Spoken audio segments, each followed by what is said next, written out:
ಶ್ರೀ ಗಣೇಶಾಯ ನಮಃ. ಶ್ರೀ ರಾಘವೇಂದ್ರಾಯ ನಮಃ. ಆಪದಾಮಪಹರ್ತಾರಂ ಸರ್ವಸೌಭಾಗ್ಯದಾಯಕಂ ಶ್ರೀನಿವಾಸಾಮಹಂ ವಂದೇ ನಿರ್ದೋಷಾಶೇಷಸದ್ಗುಣಂ ಅಭ್ರಮಂ ಭಂಗರಹಿತಂ ಅಜಡಂ ವಿಮಲಂ ಸದಾ ಆನಂದತೀರ್ಥಮತುಲಂ ಭಜೇ ತಾಪತ್ರಯೂಪಹಂ. ಶ್ರೀಮತೋ ರಾಘವೇಂದ್ರಸ್ಯ ನಮಾಮಿ ಪದಪಂಕಜೇ ಕಾಮಿತಾಶೇಷಕಲ್ಯಾಣ ಕಲನಾಕಲ್ಪಪಾದಪೌ ಪೂಜ್ಯಾಯ ರಾಘವೇಂದ್ರಾಯ ಸತ್ಯಧರ್ಮರತಾಯ ಚ ಭಜತಾಂ ಕಲ್ಪವೃಕ್ಷಾಯ ನಮತಾಂ ಕಾಮಧೇನವೇ. ಡಾಕ್ಟರ್ ವ್ಯಾಸನಕೆರೆ ಪ್ರಭಂಜನಾಚಾರ್ಯ ವಿರಚಿತ ಶ್ರೀ ರಾಘವೇಂದ್ರ ದರ್ಶನ.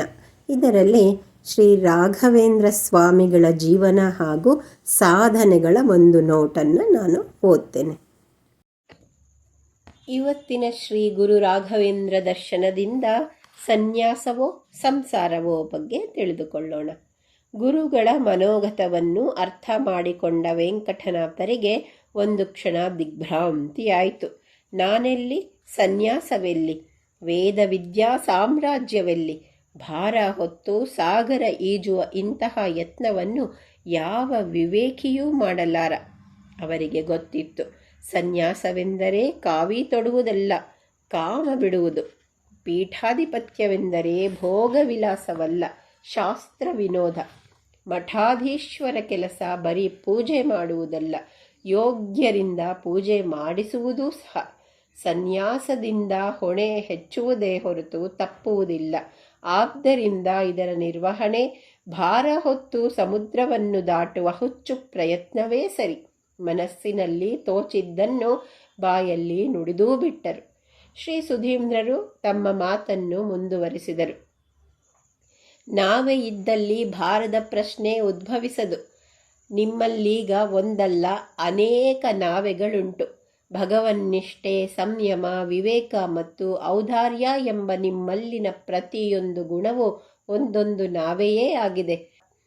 ಅದಕ್ಕೆಲ್ಲ ಧ್ವಜಪ್ರಾಯವಾಗಿ ನಮ್ಮ ಅನುಗ್ರಹವಿದೆ. ಮತ್ತೇಕೆ ಸಾಗರ ದಾಟಲು ಅಂಜಿಕೆ? ಸಿದ್ಧರಾಗಿ. ವೆಂಕಟನಾಥರ ಉತ್ತರ ಸಿದ್ಧವಾಗಿತ್ತು. ನನ್ನ ಪತ್ನಿಗೆ ಇನ್ನೂ ಚಿಕ್ಕ ವಯಸ್ಸು, ನನ್ನ ವಯಸ್ಸು ಚಿಕ್ಕದೆ. ಮಗು ಲಕ್ಷ್ಮೀನಾರಾಯಣನಿಗೆ ಇನ್ನೂ ಉಪನಯನವಾಗಿಲ್ಲ. ಸಂಸಾರ ಹೀಗಿರುವಾಗ ಸನ್ಯಾಸದ ಮಾತೆಲ್ಲಿ?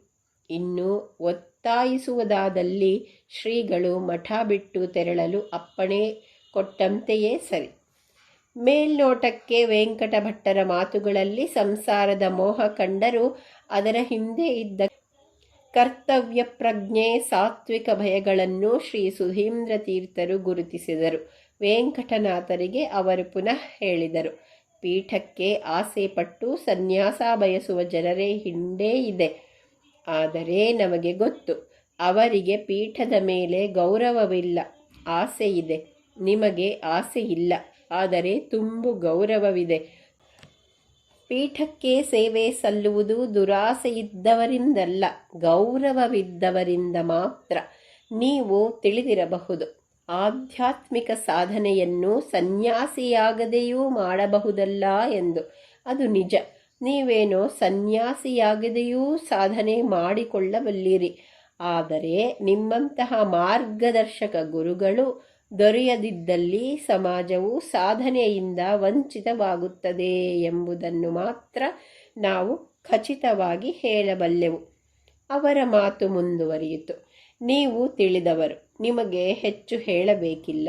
ಸಂಸಾರದ ಮೇಲೆ ನಿಮ್ಮದು ಮೋಹವಲ್ಲ, ಕರ್ತವ್ಯ ಪ್ರಜ್ಞೆ ಎಂಬುದನ್ನು ನಾವು ಬಲ್ಲೆವು.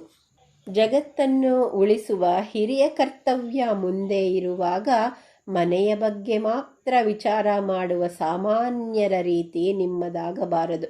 ವಿದ್ಯೆ ಬುದ್ಧಿ ಇದ್ದವರಿಗೆಲ್ಲ ಕರ್ತವ್ಯ ಪ್ರಜ್ಞೆ ಇರುವುದಿಲ್ಲ. ಕರ್ತವ್ಯ ಪ್ರಜ್ಞೆ ಇದ್ದವರಿಗೆ ವಿದ್ಯೆ ಬುದ್ಧಿಗಳಿರುತ್ತವೆಂಬ ನಿಯಮವೂ ಇಲ್ಲ. ಎರಡೂ ಇದ್ದವರಿಗೆ ಅದನ್ನು ನಿರ್ವಹಿಸುವ ಸಾಮರ್ಥ್ಯವಿರುವುದಿಲ್ಲ. ನಿಮ್ಮಲ್ಲಿ ಇವೆಲ್ಲ ಒಂದುಗೂಡಿವೆ ಎಂದೇ ಪೀಠಕ್ಕೆ ಭಗವಂತ ನಿಮ್ಮನ್ನು ಆರಿಸಿದ್ದಾನೆ. ಜನಗಳನ್ನು ನಂಬಿ ಬದುಕುವುದು ಎಂದೂ ಸಂತಸದ ಹಾದಿಯಲ್ಲ. ಜನಗಳ ಸ್ವಭಾವ ತುಂಬ ವಿಚಿತ್ರ. ಅವರಿಗೆ ಪ್ರಶಂಸೆ ಬೇಕು, ಕರ್ತವ್ಯ ಬೇಡ. ಒಕ್ಕಣ್ಣನನ್ನು ಸಹಸ್ರಾಕ್ಷ ಎನ್ನಬೇಕು, ಲೋಭಿಯನ್ನು ದಾನಶೂರ ಎನ್ನಬೇಕು, ಸಂಧ್ಯಾವಂದನೆ ಬಾರದವನನ್ನು ಯಜ್ಞಶೀಲ ಎನ್ನಬೇಕು. ಇಂತಹ ಜನರಿಂದ ಏನಾದೀತು? ಅದಕ್ಕೆ ನಾವು ಹೇಳುತ್ತಿರುವುದು ಜನಾರ್ದನನನ್ನು ಹಿಡಿಯಿರಿ ಎಂದು. ಇನ್ನು ಪತ್ನಿಯ ವಿಚಾರ. ಆಕೆಯ ಬಗ್ಗೆ ನಮಗೂ ಕನಿಕರವಿದೆ.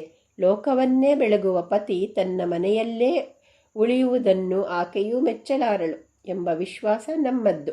ಇಂತಹ ತ್ಯಾಗ ಮಾಡಲಾರದವರು ಯಾವ ಮಹತ್ ಕಾರ್ಯವನ್ನು ಸಾಧಿಸಲಾರರು. ವೆಂಕಟನಾಥರೇ, ನಿಮ್ಮದು ಸಹಜ ವೈರಾಗ್ಯ.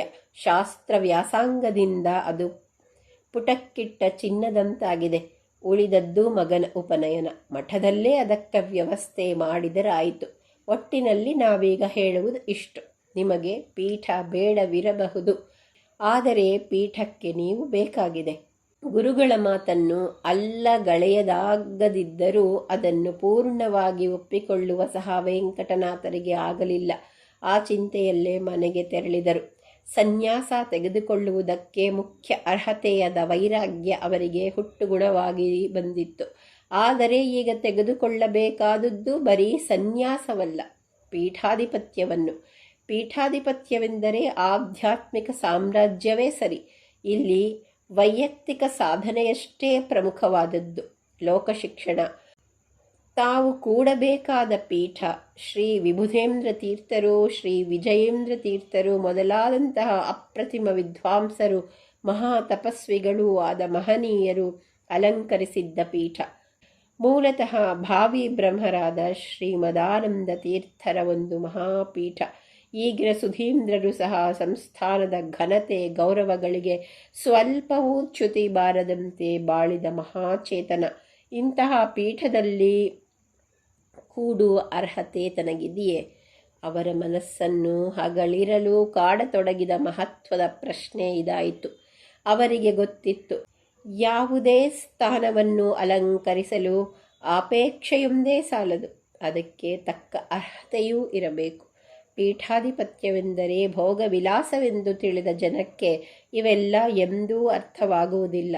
ಪೀಠಾಧಿಪತಿ ಎನಿಸಿಕೊಂಡವರ ಜವಾಬ್ದಾರಿ ತುಂಬ ಹೆಚ್ಚಿನದ್ದು. ಪಾಠ ಪ್ರವಚನಗಳಿಲ್ಲದ ಪೀಠಾಧಿಪತ್ಯವಂತೂ ಆಧ್ಯಾತ್ಮಿಕ ಪ್ರಪಂಚಕ್ಕೆ ಮಾಡುವ ಮಹಾಪಚಾರವೇ ಸರಿ.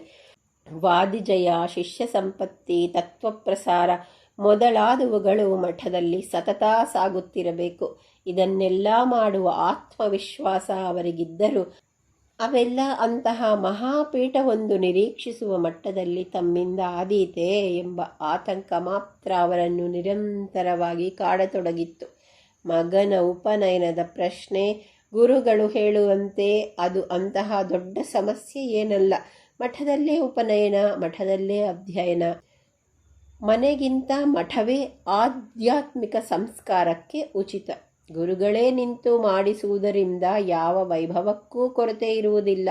ಗುರುಗಳ ಸಾನ್ನಿಧ್ಯವೇ ಮುಖ್ಯ ವೈಭವವಲ್ಲವೇ? ಆದರೆ ತನ್ನನ್ನು ನಂಬಿ ಕೈ ಹಿಡಿದಿರುವ ಸರಸ್ವತಿ ಗತಿ? ಸರಸ್ವತಿ ಹೆಸರಿಗೆ ಮಾತ್ರ ಪತ್ನಿಯಲ್ಲ, ನಿಜಕ್ಕೂ ಆದರ್ಶ ಸತಿ. ಕೈ ಹಿಡಿದ ದಿನದಿಂದ ಒಂದು ದಿನವೂ ಮನಸ್ಸಿಗೆ ಬೇಸರ ಮಾಡಿದ ಚೇತನವಲ್ಲ. ಅಧ್ಯಯನದ ಗುಂಗಿನಲ್ಲಿ ತಾವು ಮನೆ ಕಡೆ ಗಮನ ಕೊಟ್ಟಿದ್ದು ತುಂಬ ಕಡಿಮೆ. ಪತ್ನಿಯ ಜೊತೆ ಇದ್ದುದಕ್ಕಿಂತ ಗ್ರಂಥಗಳ ಜೊತೆಗೇ ತಮ್ಮ ಜೀವನ ಹೆಚ್ಚು ಸಾಗಿದೆ. ಅನ್ನ ಬಟ್ಟೆಗೂ ಸರಿಯಾದ ವ್ಯವಸ್ಥೆ ಇಲ್ಲದ ಮನೆಯಲ್ಲಿ ಯಾವುದೇ ಗೊಣಗಾಟವಿಲ್ಲದೆ ಅನೇಕ ವರ್ಷಗಳಿಂದ ಸಂಸಾರ ಮಾಡುತ್ತಾ ಬಂದಿರುವ ಆಕೆಯಲ್ಲಿ ಅಸಾಮಾನ್ಯ ತಿಳುವಳಿಕೆ ಇದೆ. ತನ್ನನ್ನು ಕೈ ಹಿಡಿದಿದ್ದು ಬಡತನಕ್ಕೆ ಹಾಕಿದ ಮಾಲೆ ಎಂದು ತಿಳಿದೂ ನನ್ನ ಸಹಧರ್ಮಿಣಿಯಾದದ್ದು ಎಂತಹ ತ್ಯಾಗ! ತಿನ್ನಲು ಅನ್ನವಿರಲಿ, ಬೇಯಿಸಲು ಪಾತ್ರೆಗಳಿಲ್ಲದ ಮನೆ, ಹಸುಳೆ ಲಕ್ಷ್ಮೀನಾರಾಯಣ, ಹೊಟ್ಟೆ ಬಟ್ಟೆಗಳಿಗೆ ಎಂದೂ ಗಮನ ಕೊಡದ ನನ್ನಂತಹ ಪತಿ, ಇವುಗಳ ಮಧ್ಯೆಯೂ ಸಂತೃಪ್ತಿಯಿಂದ ಬದುಕುತ್ತಿರುವ ಆಕೆಯ ವಿವೇಕ ವಯಸ್ಸಿಗೆ ಮೀರಿದ್ದು. ಅಡುಗೆ, ನೈವೇದ್ಯ, ಶಿಷ್ಯವರ್ಗದ ಆತಿಥ್ಯ ಇವೆಲ್ಲವುಗಳೊಂದಿಗೆ ನನ್ನ ಅಧ್ಯಯನ ಕಾರ್ಯಕ್ಕೂ ಸದಾ ಸಹಕರಿಸುವ ಉದಾತ್ತ ಜೀವನ ದೃಷ್ಟಿ ನನ್ನಂತಹವನನ್ನು ಕೈ ಹಿಡಿದದ್ದು ತನ್ನ ಪರಮ ಭಾಗ್ಯವೆಂದು ಕಡು ಬಡತನದಲ್ಲೂ ಸಂತಸ ಪಡುವ ಇಂತಹ ಪತ್ನಿಯನ್ನು ಕರುಣಿಸಿದ ಭಗವಂತನ ದಯೆ ಅದೆಷ್ಟು ದೊಡ್ಡದು. ಹೆಣ್ಣು ಮಾರಿಯೂ ಹೌದು, ದೇವತೆಯೂ ಹೌದು. ಸರಸ್ವತಿಯಂತೂ ನಿಜಕ್ಕೂ ದೇವತೆಯೇ. ಇಂಥವಳನ್ನು ಬಿಡುವುದು ಹೇಗೆ? ಗೃಹಿಣೀ ಗೃಹ ಮುಚ್ಚತೆ ಎಂಬ ಶಾಸ್ತ್ರದ ಮಾತು ಇಂತಹವರನ್ನು ಕುರಿತೇ ಹೊರಟಿರುವುದು. ನಾನೇನೋ ಶಾಸ್ತ್ರ ಗ್ರಂಥಗಳ ಅವಲೋಕನದಲ್ಲಿ ಇವಳನ್ನು ಮರೆಯಬಲ್ಲೆ. ನನಗಾಗಿಯೇ ಎಂಬಂತೆ ಬಾಳುತ್ತಿರುವ ಈಕೆ ನನ್ನನ್ನು ಹೇಗೆ ತಾನೇ ಬಿಟ್ಟಿರಬಲ್ಲಳು? ಈಕೆಯು ನನ್ನನ್ನು ಬಿಟ್ಟಿರಲಾರಳು ಎಂಬ ಯೋಚನೆಯೇ ಈಕೆಯನ್ನು ನಾನು ಬಿಡದಂತೆ ಮಾಡುತ್ತಿದೆ. ಆ ಸರಸ್ವತಿಯ ಪಾದ ಸೇವಕನಾಗಲು ಈ ಸರಸ್ವತಿಯ ಕೈ ಬಿಡುವುದು ಅನಿವಾರ್ಯವೇ? ಈಕೆಗೆ ಅದೇಗೋ ನನ್ನ ಸನ್ಯಾಸದ ಪ್ರಸ್ತಾಪ ಕಿವಿಗೆ ಬಿದ್ದಿದೆ.